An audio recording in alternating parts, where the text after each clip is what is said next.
We are back with another episode of the Bionicle Inspiration series, and today we're continuing this Order of Motunui collab where a bunch of builders came together and built some visual representations of a bunch of key Order of Motunui characters from the Bionicle universe, the Bionicle story, all that sort of stuff. And these ones are a little bit more sort of Toa focused this time. We did some Titans that were also in that collab before, but we're just sort of tightening the focus as we split this episode into two parts here.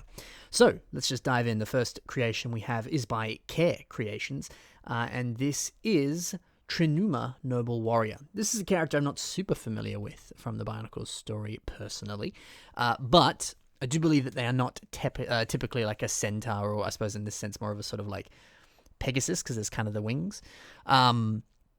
Regardless, though, I remember seeing Mr. Care Creations here on Instagram. He had a story as he was sort of showing the process of how this mock was built and just taking photos as he was building it, sort of thing. And he sort of built this character as a typical kind of humanoid originally, and then was like, I don't know, it's kind of boring. I want to like spice it up a bit, and then added the more sort of, centaur horse body, Pegasus wings, all that sort of stuff. And I love that. I think it's really cool. There's nothing wrong with deviating from the actual lore of the character to come up with a more unique concept that you think sort of could embody the idea of the character, or just, I don't know, it's just more fun, I think that's just certainly something interesting is the idea of, just because there are certain like rules in place or certain limitations within canon and stuff like that, by all means deviate it if it's something that's like calling to you or something that's more exciting. Maybe the idea of revamping a specific character like we saw before, like Brutaka, you'd be like, oh, that's cool, but I don't know, I don't really want to do it the way the set looks. Why not do it something completely different, completely crazy, and completely out there? Because if that's what sparks you and actually makes you want to build it, then that's pretty magical, isn't it? So, no, listen to those impulses, I suppose. I love the shield design on this here. The fact that it's using one of those sort of like trans clear dish pieces there. That's kind of cool. I don't know. It kind of reminds me of certain takes of Captain America from the comics where he doesn't have his shield. He has a sort of more like digital shield that still sort of performs more or less the same sort of stuff. But, it's sort of like holographic and stuff like that. So I don't know. I think that's a really cool idea there, and just looks really nice. And also cool to see that lid piece that's from one of the little sort of like crater canisters. It's a more unique part, but it works really well here, and certainly looks nice as a shield. It kind of has some just some nice shield vibes, just the sort of, I don't know, not really printing because it's not really printed on, but just the natural kind of rivets and things inside that piece give it a nice vibe for sure. Some other stuff I enjoy on this is the system sort of upper legs on both of these, both the sort of front legs and the back legs there. It's always cool to see system pieces integrated so nicely with very CCBS heavy mocks, because the textures of them blend pretty much perfectly, and seeing some of these specific sort of curved slope pieces here, they are just perfect to match sort of like anatomy of like humanoid characters or animal characters or whatever. They're just perfect pieces. Like recently when I was doing some pick-a-brick at Brick Fair, I certainly grabbed a fair few of those different pieces because they're just perfect for that sort of thing. So lovely to see it being done here. The final thing I like about this mock is the Tahu mask, the Tahu Mystica mask specifically, having all of those beautiful sort of like antlers or horns. I don't know, I sometimes I see that mask get a bit of flack because, the original Tahu masks are certainly cooler. But I don't know, there's something nice seeing it with that sort of like almost kind of like crown design there. It's I don't know, it's really, really nice. I think it really elevates that mask quite a lot. So really, really beautiful look there. On to the next mock now. This is built by Ravi 2, and this is Tobdik. So what I like about this is seeing Huki Anika's Anika mask on a mock. Those Anika masks, I feel like they just don't get that much love. It's quite rare to see them being incorporated onto mocks, and they're still cool masks. They're just certainly very different from other ones, so always nice to see one of those being used, so that's really cool. It's also nice to see another gunmetal piece being used on the torso here, this Borok headpiece there in gunmetal, which I remember at Brick Fair, someone there was some of that in like a bulk lot, and people were trying to look up what set that came in. They're like, I can't find it, so To this day, I still don't know what it's in. I need to do some research myself, but they were looking on Bricklink too. I don't know. So I have no idea where that piece comes from in gunmetal, but so hopefully someone can point that out to me. But still, I like how it sort of forms this very sort of, it's kind of nice torso armor there. It covers up a good whack of the torso, and it's just a good look, and it's only one piece that works very well to cover up the entire torso. So very, very nice indeed. It's always cool to see Knights Kingdom armor pieces being used on the legs there, because, Knights Kingdom was sort of its own form of construction.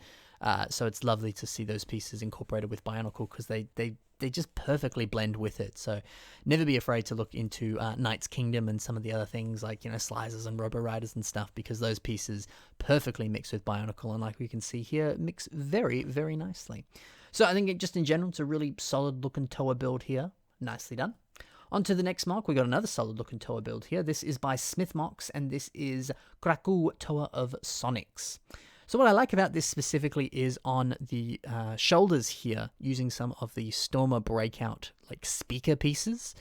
I love how with the aesthetic on this MOC, it's very primarily sort of your greys and your gunmetals, but it all sort of just blends together into this sort of overall kind of grey, like mechanical look.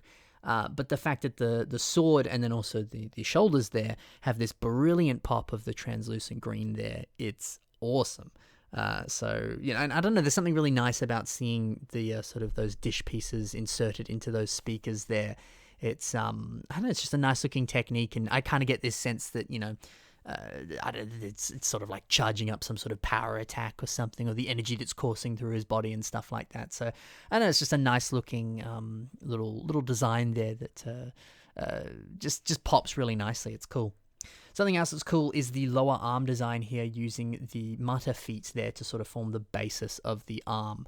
The fact that you can kind of add in one of the sort of Hodika neck pieces there at the back just to connect it to the upper arm, and then also sort of branching it out into a ball joint at the front there, all just sort of basing it off of that Mata foot. It's a very key piece in that sort of construction there. So it's nice to know that, hey, if you do have some Mata feet lying around, you could use them for a nice looking arm design like we see here. So it's pretty cool. So yeah, just a nice little Toa build here. Very well done. Some good color play going on. Let's move over to everyone's favorite. It's Hellricks, the first Toa. So of course there was the TTV competition to sort of bring to life a look for Hellricks, because for a bit there wasn't one. So this is sort of the fan interpretation of Hellricks, which is more or less canon, depends who you ask. And I've always enjoyed this look for Hellricks. But what I think is cool, when we take a look at the original one and now we take a look at this version, this almost feels like a G2 reimagining of this character, because of course the original one had Onawa's mask in blue, and now this one here has Onawa's G2 mask in blue, which, either that's painted or that's like a resin mold or something. It might be a resin mold, I don't know. But I love that, there's so many times where you'll see people take a original sort of G1 character and reimagine it in a G2 sort of style. And I always think that just looks so cool, I mean, heck, you even see it with the sets. You see, Tahu from G1 and Tahu from G2, and it's nice to compare the two and see the differences. So I love the fact that, not only is it using the G2 mask, there's a lot more sort of CCBS being used here. Even stuff like the shield, the original one has more sort of like older Technic pieces, whereas these are sort of using some of the newer sort of Technic panel parts.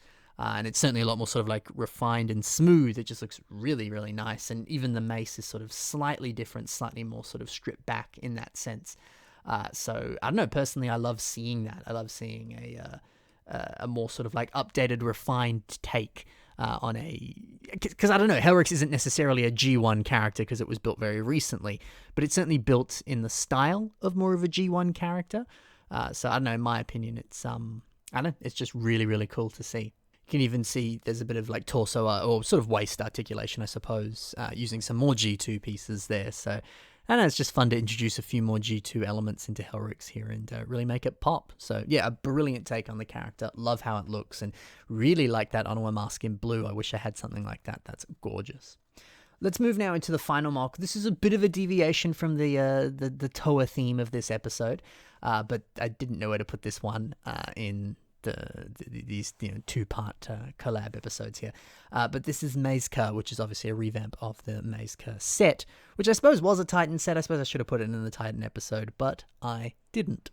Anyway, we're here now. Let's just talk about it. So I actually recently bought Mazecar when I was over in America. I went to a Bricks and Minifigures store in Los Angeles and got one. Fantastic set, a set that I never bought, so it was lovely to finally get it. But certainly something that's noteworthy with Mazecar is it is a massive set. And I always thought it was a little bit funny, even as a kid, being like, tiny itty bitty Matoran in giant Titan-sized turret. That's kind of funny, you know? So I like seeing the idea of revamping the Mazecar set here. And making it a little bit smaller, a little bit more compact. And it kind of makes sense, you know. Obviously, the original's still pretty cool, but I love this idea here. So the actual Matoran in this mock here, it's funny, when I was building the set, the original one, the Matoran is very, very simple. It's like, you know, the arms, the legs, all that, not many pieces. It's a very sort of stripped back, somewhat boring design, to be honest. But this mock here, obviously a much more complex, much more sort of customized Matoran here. And it looks lovely, you know, the way that the sort of torso sort of protrudes, almost sort of kind of like a Gundam of sorts. This really nice foot design and leg design and stuff like that. Even changing up the mask and giving him Stormer's helmet. I think that's actually a nice addition here, which I think just sort of, I don't know, kind of fits in with the general vibe of this mock. There's something about it I really like. I don't really know what it is. It just works.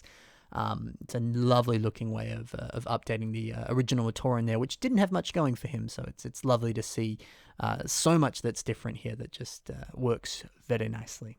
The turret itself, obviously just using a oh gosh, what do they called? The Midex Sky Blasters? Is that what they're called?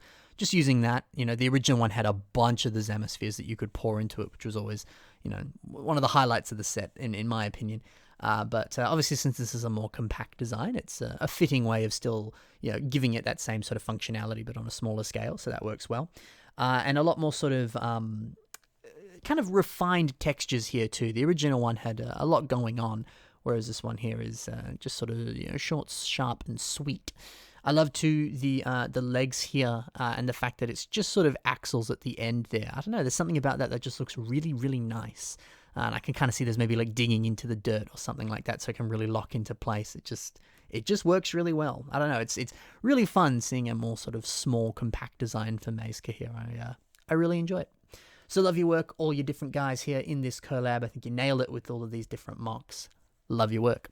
If you want to check out some of the other stuff these builders did, there's links to all these mocks in the description below, so be sure to check that out if you're interested and see some of the other stuff they did. There's also links to my own social media and some of the other stuff that I've got going on in the description below, so be sure to check that out. If you're interested in some additional content from me, some behind-the-scenes stuff and bonus things, you can check out my Patreon. There's links to that in the description below. I also have my P.O. box. It's on your screen right now if you're interested in sending anything my way. And if you want to submit your own collab that you're doing with some other different people, or if you have mocks that you want to see on the show, you can submit them to the submission email that's currently on your screen right now. But if you want to just reach out to me and just like have a chat or something like that, best place to do that is through my social media. Maybe message me on Instagram or something. If you want to reach out to me and chat through the email, unfortunately, I'm probably not going to reply to you unless it's some sort of, you know, business deal or something like that. That's the best place to reach me is through the email in that regard. But the email is more or less exclusively for business inquiries or for submissions to the show. So, you know, I probably won't reply to you if you reach out to me through just wanting to talk sort of thing. But I will if you head over to my social media. So if you're interested, that's the way to do it. Anyway, enough of that. I hope you very much enjoyed. Thank you for listening, and bye for now. Happy building too.